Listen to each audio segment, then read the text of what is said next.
আজকে অনেক সহজ পদ্ধতিতেই চূড়া মটর বানালাম। তো চলো দেখে নেওয়া যাক। প্রথমে তেল দিয়েছি, তার মধ্যে জিরে দিয়েছি, তারপর মটরগুলো ঢেলে দিয়েছি, তার মধ্যে একটু জল দিয়ে দিয়েছি, তারপরে তার মধ্যে দিয়ে দিলাম হলুদ, একটু চিনি দিয়ে একটু নেড়ে নেব। নেড়ে চেড়ে নেওয়ার পরে যখন একটু মটরগুলো ফুটে যাবে তার মধ্যে দিয়ে দেবো চিড়েগুলো দিয়ে একটু নেড়ে চেড়ে নেব ভালো করে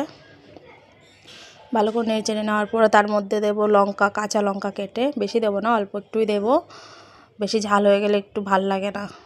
তার মধ্যে দিয়ে দেবো লবণটা দিয়ে একটু নেড়ে চেড়ে নেব। লবণটা দিয়ে নেড়ে চেড়ে নেওয়ার পর একটু দিয়ে দেবো ধনে পাতাটা দেওয়ার পরে হালকা নেড়ে চেড়ে নেব। তার মধ্যে দিয়ে দেবো চানাচুর, প্লেটে নামিয়ে নিলাম, প্লেটে নামিয়ে দিয়ে দিলাম একটু চানাচুর ভাজা।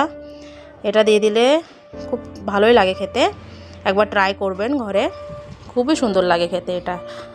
হালকা চানাচুর দিয়ে দিলে একটু ঝাল ঝাল মিষ্টি মিষ্টি স্বাদটা ভালোই আসে খেতে, একবার বাড়িতে ট্রাই করে দেখবেন অবশ্যই।